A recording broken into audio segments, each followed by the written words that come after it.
In this episode of Table of Content, we have Grettelyn Darkey in the studio. We get to talk with her today about her episode that she wrote for 0 Hour, Imaginary Twin.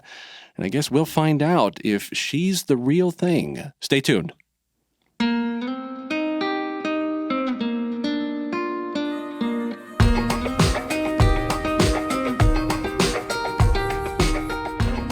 Welcome to the Table of Content. So glad to have you here. I am your host, Albert Saenz. As always, this is the show where we talk about everything cool, hip, new, awesome, everything happening with We Are One Body Audio Theater. And today we are so happy to have Grettelyn Darkey here to join us for the show. We're going to talk with her about Imaginary Twin, which was one of her latest write-ups for the 0 Hour program.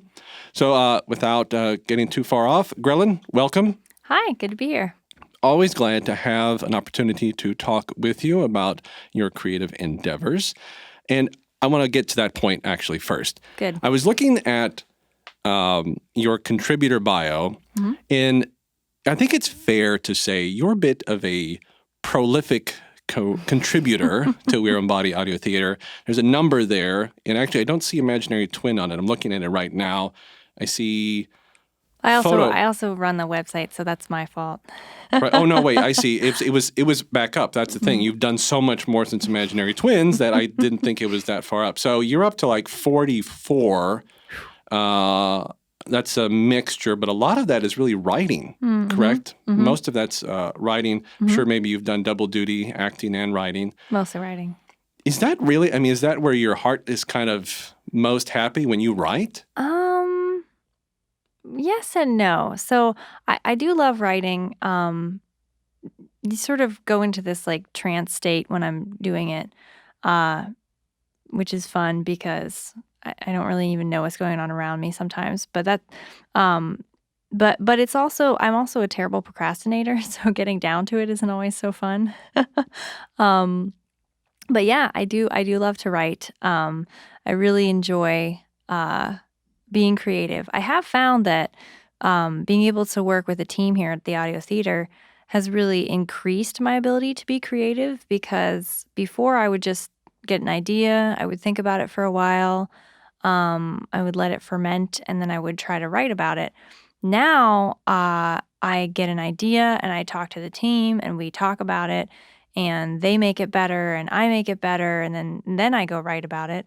And then we talk about it again, and I rewrite it. And it's actually just a way better process. I never thought I'd be so much happier to work with people on my own writing, but it's great. It's the best thing ever.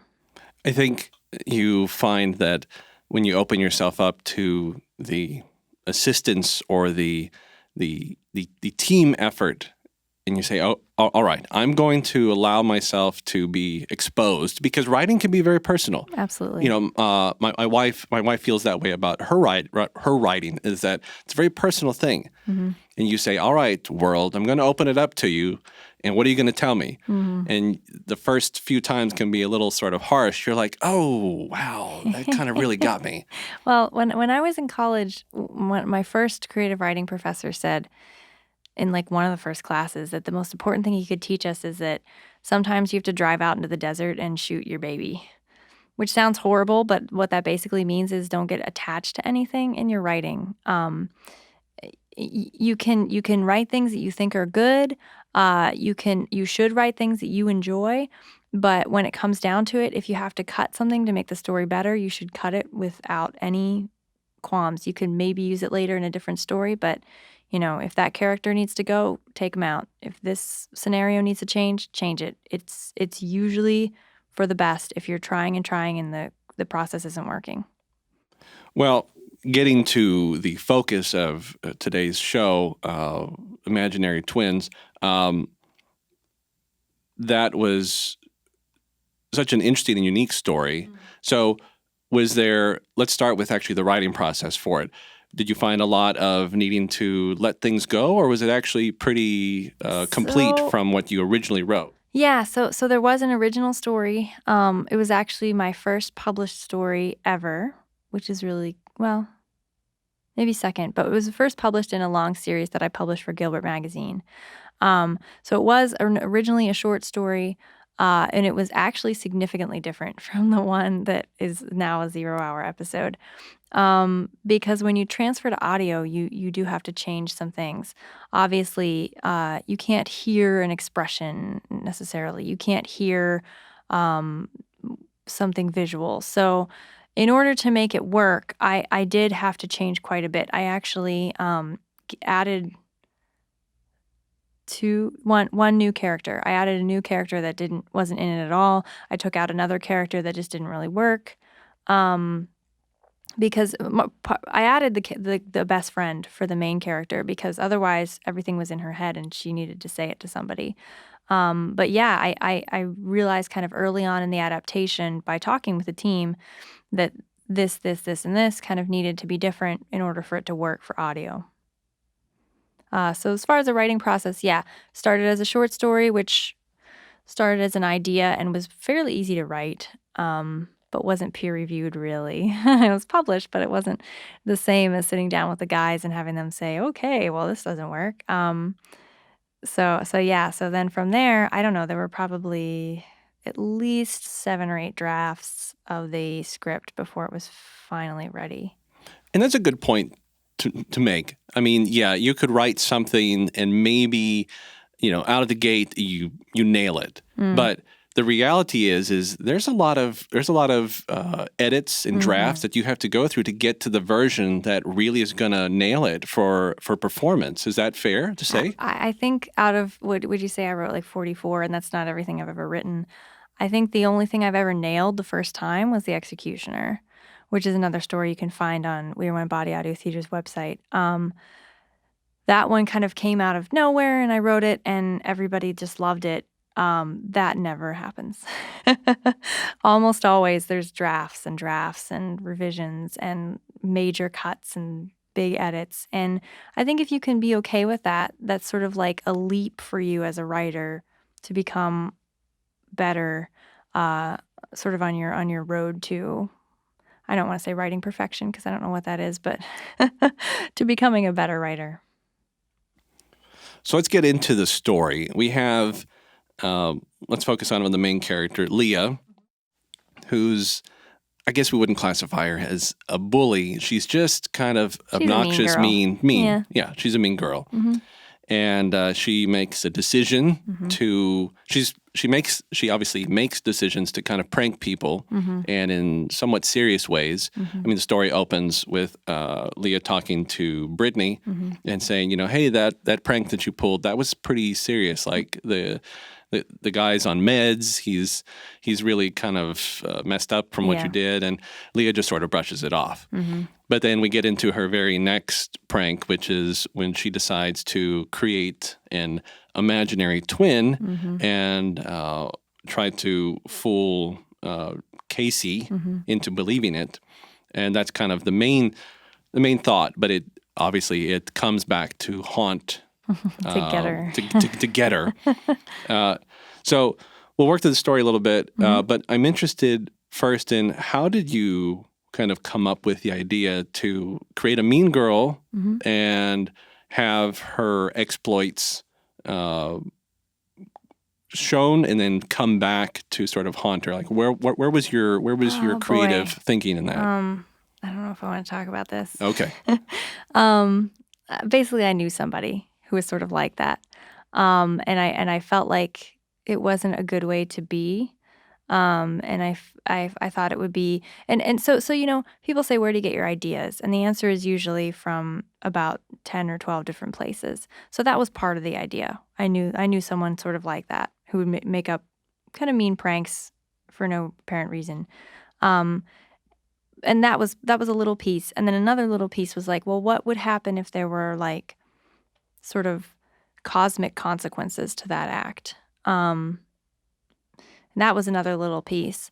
And then, you have to figure out what would the cosmic consequences be, which is a spoiler, so I won't say it. But yeah, that's kind of where it came from, and it germinated for a little while. Yeah, that's it basically.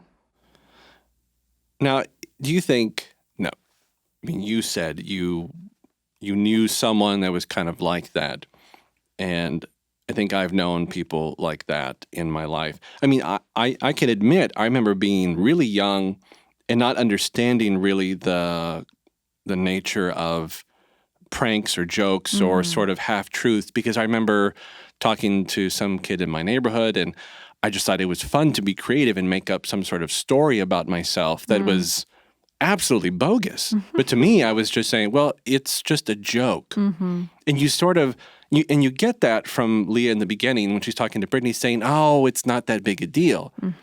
But I think your story kind of helps to make a point that it actually could really be a really big deal. And I like that aspect that you're like, this is actually serious. Yeah, because you're right. Like, I say I knew somebody, but I've definitely done things like that. I think we probably all have. And it's worth examining in yourself and other people and saying, is this going too far? Is this person vulnerable for stuff like this? Is this going to hurt them more than it's funny? Now we get into the other characters. Really, there's some side characters, but then we have the imaginary twin, where we have Leah creating a fictitious twin sister, Rachel. But then we have them interacting with Casey and Jared, who are twins themselves.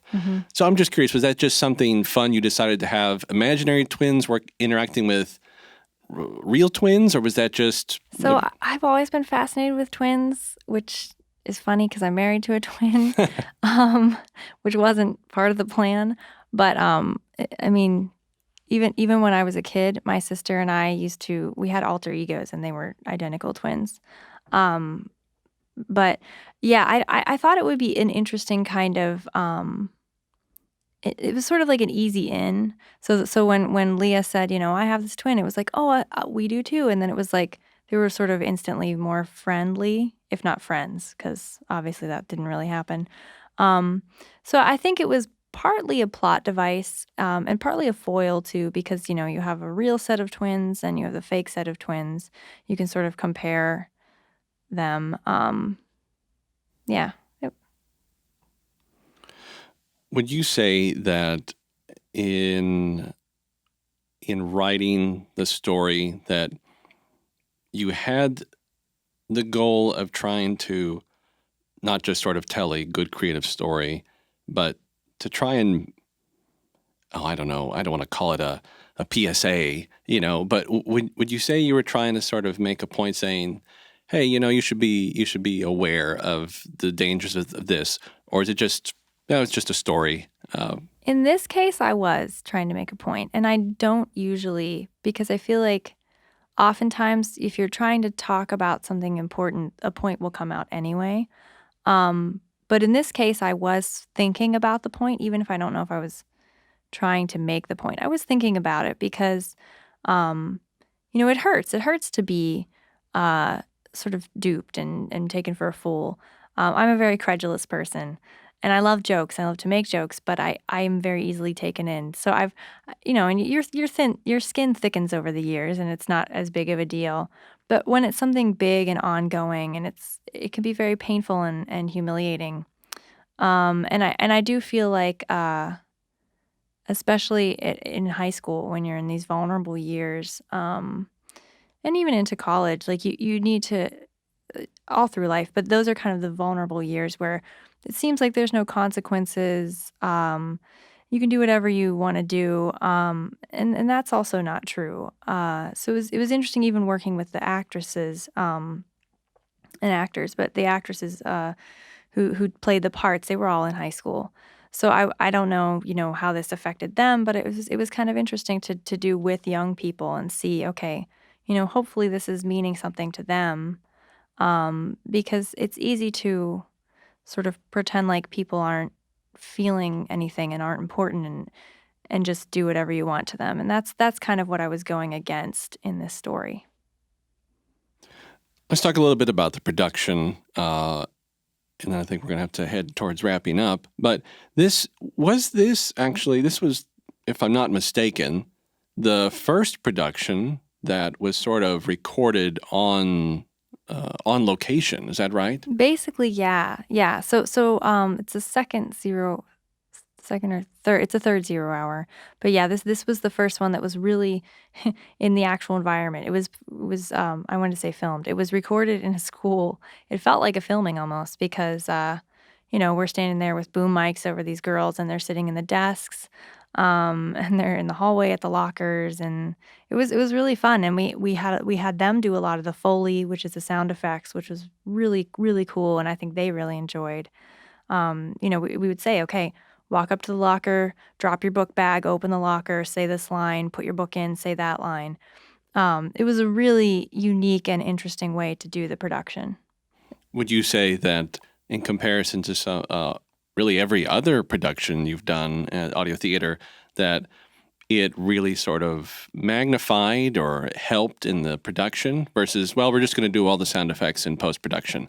Yes and no. So a guy who records for us he's a principal, and he let us use the middle school where he's the principal. And it was summer, and it was really hot. So in that way, it was actually just like a lot harder. And we did have the production team. We were like, should we just go back to the studio because this is crazy? But everybody was really game and stayed hydrated, and it was fine. So kind of like there was kind of like those logistics you can't account for. But it did add a lot to the acting, I think, that they could run up to where the mic was and drop their book bag, as opposed to just having to sit there and pretend to run up.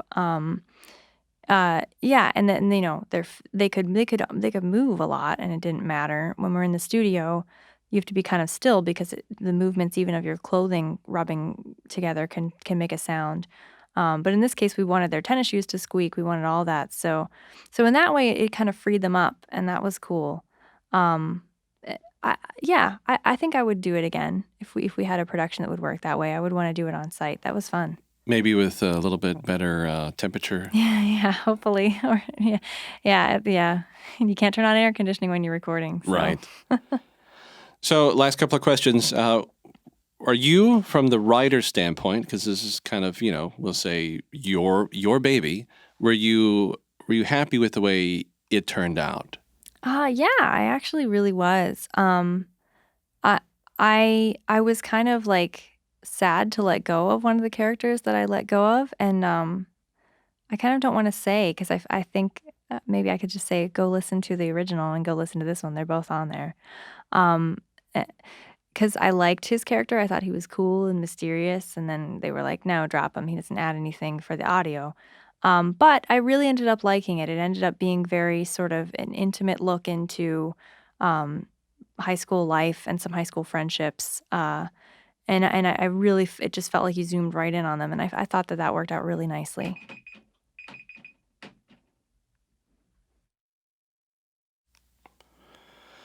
Well, here's kind of my last question then. I think it's nice to be able to talk to creative producers, whether they're writing, they're acting, they're making music, whatever it may be, and just ask them for their own insight, right? So here we are. You have about 44 programs that shows or creative works on audio theater alone. You said that's not everything that you've done, but if you were going to give some words of wisdom to those who are trying to pursue, we'll focus on writing. If you were going to give some words of wisdom to someone who wants to pursue their own writing, whether it be creative, nonfiction, whatever it is, poetry, prose, what would you tell them? Start here. Sure. Start at this point and then keep moving forward. Can I give 3 things? Okay, 3 things. Go. So I'll go small and work my way out. So first of all, for writing specifically, just on a technical level, keep your sentences short, and when in doubt, cut it out. The shorter the better, the less words the better. Try to find the way to say things in as few words as possible. Now that's probably because I write poetry and I write short stories and I don't write novels. But I found that things are clearer when they're shorter. Second thing is don't don't hang on to things. If you think, like I said, if you think it's better without it, take it out. Don't be afraid to put in something that you weren't sure about. Just try it. And the third thing is don't block other people out of your creative process, because that has been far and away the most helpful thing for me. And I think probably for a lot of writers is to allow other people to influence your work, to read your work, to tell you what they think. Sounds like sound advice to me. I want to invite everyone to visit the website waobaudiotheater.org and look up the 0 Hour program and take a listen to Imaginary Twins. If you have some extra time, check out Grettelyn Darkey's contributor bio so you can see all of the works that she has participated in. And you can find us podcasting. So right now, head out to Apple Podcasts, and you can pick up the 0 Hour there if that's better for you as well. And just as a shout out be listening for future episodes of the Table of Content, and because Grettelyn's working on a group writing effort right now with another series called Misspelled. We'll just leave it at that, but it's a lot of fun. And I would encourage you to stay tuned for that premiere, which will be later this year. So stay tuned for that, and much more coming out of We're One Body Audio Theater. Always really good stuff coming out from here. Thanks so much, Grettelyn, for joining us for this episode. Really glad to talk with you. Oh, thank you. And as always, thank you, listeners, for giving us your time. And we hope that you will join us back here again for the next Table of Content. Thanks. Peace.